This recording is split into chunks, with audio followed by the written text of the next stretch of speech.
3 மொழிகள் கற்கணும் அப்படிங்கிறது வந்து ஹிந்தியா இல்லை, ஹிந்தி கிடையாது, நம்ம எந்த மொழி வேணாலும் கற்கலாம் அப்படின்னு தான் பாஜக இன்றைக்கி வரைக்கும் அறிவுறுத்துகிறாங்க. பட் பள்ளிக்கூடங்களில் பார்த்திங்கன்னா அதுக்கான ஆப்பர்ச்சுனிட்டி கிடையாது. இப்போ ஹிந்திக்கு டீச்சர் இருப்பாங்க, மராட்டி கற்றுக்கணும், மலையாளம் கற்றுக்கணுன்னா எல்லா சப்ஜெக்ட்டும் கற்றுக்கணுன்றதுக்கு டீச்சர்ஸ் கிடையாது. ஸோ ஒரு கடையில் வந்து வாங்க வாங்க சாப்பிட வாங்கன்னு கூப்பிட்டுட்டு இங்கே இந்த 2 சாப்பாடு தான் இருக்குது சாப்பிடுங்க அப்படின்னு சொல்லக்கூடாது. உள்ளே போய் உட்கார்ந்ததுக்கப்புறமா இருக்கிறத சாப்பிட்டுட்டு வருவோம்ல, அந்த மாதிரி ஒரு நிலமை வந்து கல்வியில் இருக்கக்கூடாதுன்னு நினைக்கிறேன். நம்ம பசிக்கு சாப்பிட்ற மாதிரி கிடையாது இது. மொழிங்கிறது வந்து யார் வேணாலும் கற்றுக்கலாம், எந்த மொழியை வேணாலும் கற்றுக்கலாம். மொழிக்கு எதிர்ப்பு கிடையாது, ஹிந்திக்கு எதிர்ப்பும் கிடையாது. ஹிந்தியும் கற்றுக்கலாம், தெலுங்கு கற்றுக்கலாம், மலையாளம் கற்றுக்கலாம், இப்படி எந்த மொழி வேணாலும் கற்றுக்கலாம்.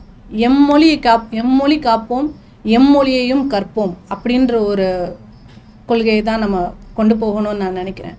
ஏன்னா ஒரு மொழியை வந்து நம்ம கொண்டு வரணும். இன்றைக்கி வந்து ஆதிக்கம் பார்த்திங்கன்னு சொன்னால் ஹிந்திக்காரங்க நம்ம நாட்டில் வேலை பார்க்குறவங்க அதிகமாகிட்டாங்க. அண்ட் அதில் பாசிட்டிவும் இருக்குது, நெகட்டிவும் இருக்குது. அதுக்காக அவங்கெல்லாம் வந்து நம்ம ஊரில் வேலை பார்க்கக்கூடாதுன்னு நினைக்க வேணாம். அவங்க இங்கே வரலாம், நம்ம அங்கே போகலாம். அவங்க தமிழ் கற்றுக்கலாம், நம்ம ஹிந்தி கற்றுக்கலாம், தப்பு கிடையாது. அதுக்கான தேவை இருக்கும்போது இந்த லாங்குவேஜை கற்றுக்கிட்டா தான் இந்த வேலை எனக்கு ஓடும் அப்படின்னா அந்த லாங்குவேஜை கற்றுக்கிட்டு அவனோட உரையாடுறது ஆரோக்கியமான விஷயம். அண்ட் நான் எதை தவறுதலாக பார்க்குறேன் அப்படின்னா, இந்த மொழி இந்த நாங்கள் சொல்கிற இந்த விஷயங்களை நீங்கள் ஏற்கலை அப்படின்ற பட்சத்தில் உங்களுக்கான ஃபண்டு கொடுக்க மாட்டேன் அப்படின்றதெல்லாம் வந்து நான் ஒரு ஆணவமாகவும் அதிகாரம் வந்து ரொம்ப தவறுதலாக பயன்படுத்துகிறதாகவும் நான் பார்க்குறேன். அதனால் இதை வந்து ஒரு நல்ல ஒரு ஆரோக்கியமான ஒரு விவாதமாக இருந்திருக்கலாம். நாங்கள் இப்படி நினைக்கிறோம், நீங்கள் என்ன நினைக்கிறீங்கன்னு மத்திய அரசாங்கமும் மாநில அரசாங்கமும் ஒரு நல்ல ஆரோக்கியமான விவாதமாக இருந்து அதை நடத்துறது தான் வந்து நம்ம நாட்டுக்கு நல்லது, நம்ம எதிர்கால சந்ததிகள், நம்ம குழந்தைகளோட எதிர்காலத்துக்கு நல்லதுன்னு நினைக்கிறேன். ஆரோக்கியமான விவாதத்துக்கே இடம் இல்லை. நான் சொல்கிறத தான் நீங்கள் செய்யணும், நான் சொல்கிறத நீங்கள் செய்யலைன்னா இதை கட் பண்ணிடுவேன், அதை கட் பண்ணிடுவேன்னு சொல்கிறது எனக்கு உடன்பாடு இல்லை. உடன்பாடு இல்லை. இப்போ அவங்க பிஜேபி சார்பில் என்ன சொல்கிறாங்கன்னா, நாங்கள் வந்து ஃபண்டு தரமாட்டோன்னு சொல்ல, இதை ஏற்றுக்கலன்னா கிடைக்காதுன்னு சொல்கிறாங்க. ஒரு பாஜக ஆதரவாளர் வந்து நீங்கள் அப்படி சொல்லிட்டு இது காரணமாக கரெக்டாக அது தப்புன்னு தான் சொல்கிறேன்.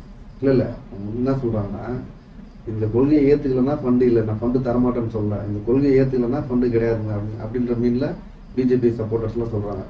இப்போ வந்து நீங்கள் ரெண்டும் ஒன்று தானே. இப்போ நான் என் குழந்தைய படிக்க அனுப்புகிறேன், ஒரு ஸ்கூலில் படிக்க அனுப்புகிறேன். என் குழந்தை நல்லா படிக்கல, நான் ஃபீஸ் கட்ட மாட்டேன்னு நான் சொல்ல முடியாதுல்ல. ஃபீஸ் கட்டுறதுன்றது என் குழந்தை எப்படி படித்தாலும் அந்த ஸ்கூல் நடத்துகிறவங்களுக்கு ஃபீஸ் கட்டுறதை கட்டி தான் ஆகணும். எல்லா பள்ளிக்கூடங்களுக்கும் எப்படி கொடுக்குறோமோ அதே மாதிரி ஒரு ஃபண்டுங்கிறது எல்லா மக்களுக்கும் ஈக்குவலாக கொடுக்கணும். அதில் பாகுபாடு காட்டுறதுங்கிறது ஏற்றுக்கொள்ள முடியாத ஒரு விஷயமா பார்க்குறேன்.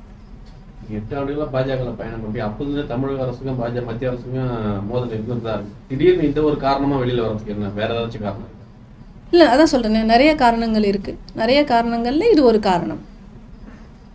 இன்னைக்கு இந்த காரணம் எல்லாருக்கும் கண்டிப்பாக கொண்டு போய் சேரணுன்றதுக்காக இன்னைக்கு இந்த காரணத்தை சொல்லியிருக்கேன். தேவைப்பட்டால் வேறு காரணங்கள் இருக்குது, அதையும் சொல்லுவேன் கண்டிப்பாக. மேலிடத்துல வேற ஏதாச்சும் அழுத்தம் காரணமா? அழுத்தம் எல்லாம் யாருக்கும் கொடுக்க முடியாதுங்க. அழுத்தமெல்லாம் கொடுக்குற அளவுக்கு நம்ம சுதந்திர இந்தியா, ஜனநாயக நாடு அப்படிங்கும்போது நம்ம அழுத்தம் கொடுத்தாங்க எனக்கு அப்படின்லாம் நான் சொல்ல விரும்பலை. அண்டு இது என்னோட சுய முடிவு தான். இது யாரோட அழுத்தமும் கிடையாது. ராமநாதபுரம் தொகுதியில் உங்களுக்கு சீட்டு கிடைக்கும்னு எதிர்பார்த்தேன், கடைசியில் அது கிடைக்கல. அதன் ஒரு காரணமாக கூட நீங்கள் வெளியில் வந்து சீட்டு வந்து இன்னைக்கு கிடைக்கும், நாளைக்கு கிடைக்காது. பொறுப்பு இன்னைக்கு கிடைக்கும், நாளைக்கு கிடைக்காது. அதை பொறுத்து அரசியல் பயணம் பண்ணுறது வந்து ஆரோக்கியம் கிடையாது. எப்போவுமே நம்ம மக்கள் பணி செய்யணும். ஏன் நான் ராமநாதபுரம் தொகுதி ஃபோக்கஸ் பண்ணுறேன்னு சொன்னால், 4ஆம் தமிழ் சங்கத்தை துவக்கியவர் வந்து பாண்டித்துரை தேவர் என்ற சேதுபதி மன்னர் இல்லைங்களா? அந்த பரம்பரையில் பிறந்து வளர்ந்த, சேதுபதி வம்சத்தில் பிறந்து வளர்ந்த எனக்கு வந்து தமிழ் மொழி மேலே ஒரு ஈர்ப்பு கண்டிப்பாக இருக்கணும். அது வந்து எங்கள் ரத்தத்தில் ஊறின ஒரு விஷயமா இருக்கணும். நம்மளே வந்து இதை விட்டு கொடுத்துட்டோம். மொழியும் விழியும் ஒன்றுன்னு சொல்லுவாங்க. நம்ம மொழி இழந்தோன்னா நம்ம விழியை இழந்துட்டு பயணிக்கிற மாதிரி தான். ஸோ என்னை பொறுத்த வரைக்கும் நம்ம மொழியை காக்கிறதுக்காக எந்த எல்லைக்கும் நம்ம போகலாம் அப்படின்ற ஒரு முடிவை எடுத்து தான் இன்றைக்கி நான் இந்த மாநில நிர்வாகிங்க இது சம்பந்தமா மத்திய அரசு டெல்லி வட்டாரத்துல பேசி செட் ஆகலன்னு சொல்லி வெளியே வரீங்களா இல்ல சம்பந்தமா பேசுறீங்களா? இல்லை, இது சம்மந்தமா பேசுறதுல அர்த்தம் இல்லையே. இது சம்மந்தமா நம்ம யாருக்கிட்ட போய் பேசலாம், யார் இதுக்கான நடவடிக்கை எடுப்பாங்க? நான் வந்து மாநில தலைவர் கிடையாது, இல்லை, மாநில தலைவர் தான் அதை வந்து முன்னெடுக்கணும். ஸோ அவரே அந்த ஒரு ஸ்டாண்டில் ஸ்ட்ராங்காக நிற்கும் போது நம்ம வேறு யார்கிட்ட எடுத்துகிட்டு போய் இதை நான் ஒரு தனி நபராக ஒரு பெண்ணாக எல்லார்கிட்டையும் எடுத்துகிட்டு போய் புரிய வைக்கிறதுங்கிறது நடக்காத ஒரு விஷயம். நம்ம ஒரு இடத்துல ஒரு கொள்கை மாறுபட்டு ஒரு இடத்துல வந்து நம்ம பயணிக்கிறது கஷ்டம்னா நம்ம தான் விளைவிக்கணும் ஒழிய இருக்கவங்க எல்லாரையும் புரிய வச்சு அவங்களுக்கு எடுத்துரைக்கிறதுங்கிறது வந்து கஷ்டமான ஒரு விஷயம். உங்களோட அறிக்கையில மும்மொழி கொள்கை தமிழகம் அந்த மாதிரி திமுகவுக்கு ஆதரவான கருத்துக்களா இருக்கு. உங்களோட அடுத்த நிலைப்பாடு திமுகவா, தமிழக வெற்றி கழகம், அதிமுகவா, எந்த கட்சியா இருக்கு? எந்த கட்சின்னு இல்லைங்க, எந்த கட்சியில் இருந்தாலும் நம்ம பயணிக்க போகிறது மக்கள் பணி தான். பார்ப்போம், அதையும் நான் நாளைக்கு உங்களுக்கு அதுக்கான அறிவிப்பும் நான் விரைவில் கொடுப்பேன்.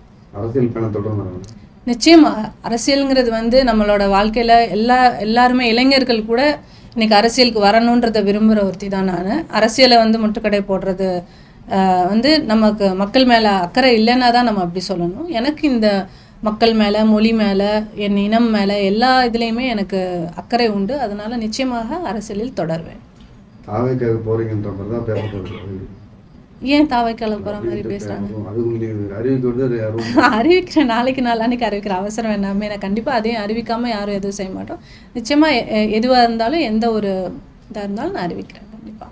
பாதகம் செய்பவரை கண்டால் நாம் பயம் கொள்ளலாகாது பாப்பா. மோதி மிதித்து விடு பாப்பா, அவர் முகத்தில் உமிழ்ந்து விடு பாப்பா. அண்மை செய்திகளை உடனுக்குடன் தெரிந்து கொள்ள இணைந்திருங்கள் எம் நாடு தொலைக்காட்சியுடன்.